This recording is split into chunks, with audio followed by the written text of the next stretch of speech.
J'étais en train de dire que de base j'avais peur de pas aimer ton contenu. Ouais. Et je me disais, mais je vais être hypocrite avec toi. Non, j'aime trop Guillaume. C'est une personne tellement lumineuse et bienveillante. Et barge, mais dans le bon sens. C'est comme quand tu vas voir des gens, des copains faire un spectacle. Tu fais putain, si j'aime pas, je fais quoi à la fin? Aujourd'hui, je suis avec une youtubeuse de renom et amie comédienne. Est-ce que tu souhaites te présenter? Je suis Creepy Liz de la chaîne Creepy Liz.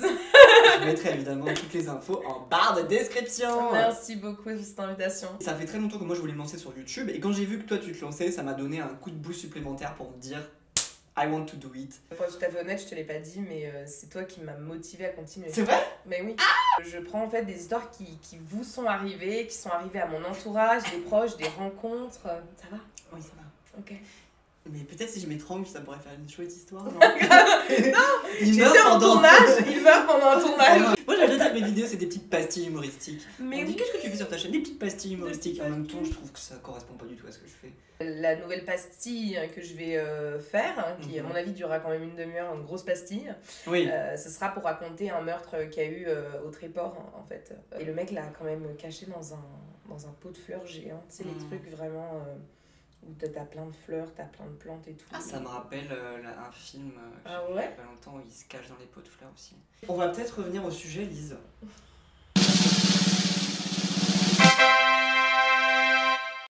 Quand on veut être comédien, on fait une école, mais dans ce lot d'écoles, il y a ce qu'on appelle les super écoles. Le Conservatoire national, c'est l'école un petit peu number one des acteurs en France. On va dire, il y en a peut-être un peu moins d'une dizaine en France, des écoles qui se disent des écoles supérieures d'art dramatique. Exactement, moins d'une dizaine, exactement. Voilà, et qui permettent aux acteurs qui rentrent dans ces écoles d'accéder à une formation dite de meilleure qualité et surtout à un réseau professionnel qui permet de travailler. C'est ça en fait, on a Strasbourg. Le TNB. Exactement. On a à Lille l'école du Nord, à Cannes t'as l'ERAC. Donc il faut savoir que ces écoles effectivement on n'y rentre pas comme ça. Attends, j'ai une dixième, je suis chiante, excuse-moi. C'est quoi? Limoges, Limoges. que j'aime pas. Dans les conservatoires d'arrondissement, tout le monde prépare ses concours, tout le monde passe au moins un concours à un moment donné, ou presque tout le monde. T'as l'impression sur le moment que c'est la seule façon d'être comédien? Moi j'étais ce qu'on appelle une bête de concours. Ah ouais. Vulgairement, attention, comme les Américains, c'est-à-dire qu'on le fait sans réfléchir. Je vais être honnête, je voulais être une star. Moi j'ai dû passer au moins, allez, entre 10 et 12 concours et que j'en ai eu 15, aucun. Ouais, J'en ai pareil. aucun. Il y a des élèves qui sortent du CNSAD, après il se passe rien pour eux. Il y en a même qui changent d'orientation. Moi je peux pas changer de métier, je n'aime que ça. Ouais. J'ai essayé, je ne peux pas. J'aime que ça. Mais on a un métier, un des plus difficiles. Ouais. Il y a personne qui vient te chercher. Je veux dire, il y a même encore aujourd'hui Marion Cotillard qui se fait refuser pour des films. Ça s'appelle La Vie. C'est beau ce que tu dis. Mais c'est vachement bien. Surtout on va repasser à l'autre caméra. Allez! Alors, on avance dans notre Je conversation. vais rester ouvert. Moi je me souviens, le pire moment, c'était la deuxième fois que je passais le TNS, c'était le monologue. Donc j'y étais allé, c'était un monologue le premier tour, donc j'y étais allé à Strasbourg tout seul. Je sors de la salle du concours, j'avais envie de me jeter dans le lac de Strasbourg. Il n'y a pas de lac. Non, mais j'avais envie de m'étouffer avec une saucisse de Strasbourg. Je m'étais dit, mais Guillaume, mais c'est pas possible de faire ça. Il s'était rien passé. J'avais été, mais dead inside. Moi, je n'arrivais pas à me libérer. J'étais tout le temps stressée. Et en fait, au TNS, c'est pareil, mon monologue, il était super beau. Tu l'as passé aussi? J'avais à 2h du matin, Ouais. c'était trop beau. Et ben, je l'ai fait mécanique, je l'ai bossé avec un élève du TNS. Et en fait, j'aurais pas dû. J'aurais dû y aller. Ouais. Faut y aller, faut se lâcher. J'aurais dû rire nerveusement comme Harley Quinn, faire un truc bizarre. Ah, t'aurais dû être Moi. toi-même.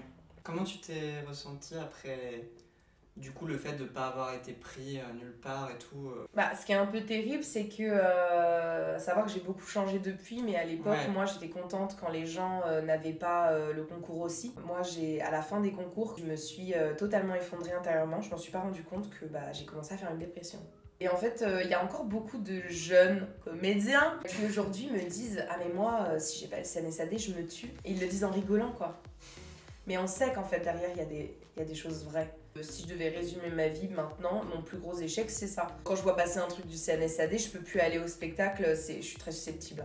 Parce que c'est trop dur, c'était mon rêve. En même temps, c'était un faux rêve. Mine de rien, quand tu rates un concours, tu peux intérioriser le fait que t'es mauvais. Enfin, là je mets les choses noir sur blanc, mais je pense que moi, à un moment, je savais plus ce que je valais en tant que comédien. Si un jour je deviens prof, je sais pas, mais en fait, ce qu'il faut bosser avant tout, c'est faire bosser les élèves sur leur confiance en eux finalement et sur pédagogie. Voilà, en tant que comédien, moi j'ai accepté que le processus de sélection, l'audition, ça fait partie de notre boulot, tu vois. Oui, bien on sûr. nous dit non au concours, mais on nous dit non toujours à des castings, à des trucs, mais il faut pas que ça nous remette en question. Et je trouve que moi c'est clairement ce travail-là qui me manquait quand j'étais en conservatoire.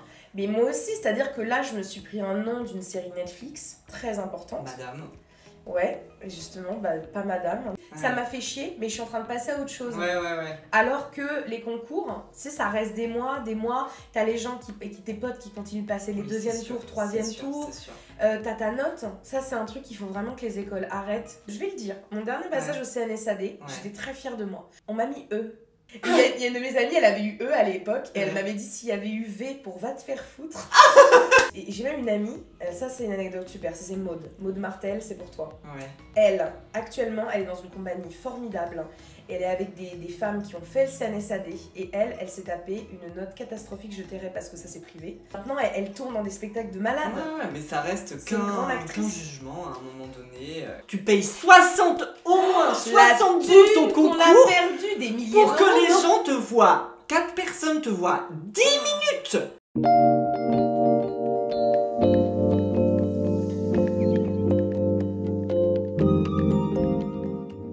Je me rends dans une salle de spectacle ou au cinéma, et si la comédienne ressurgit en mode mais tu te rends compte, eux c'est des Français, ils sont dans tel film et toi t'y es pas, je me dis calm down girl, et je me dis vraiment toi t'as ta vie qui est très bien, et c'est vraiment un deuil, donc je pense, enfin moi perso. Mais même aujourd'hui, hein, quand on me dit non à un casting, j'accepte de mettre 2 jours à être un peu à m'en remettre, voilà. 2 jours un peu de fait chier sa race. Moi, pendant le premier confinement, j'ai fait un gros travail sur moi.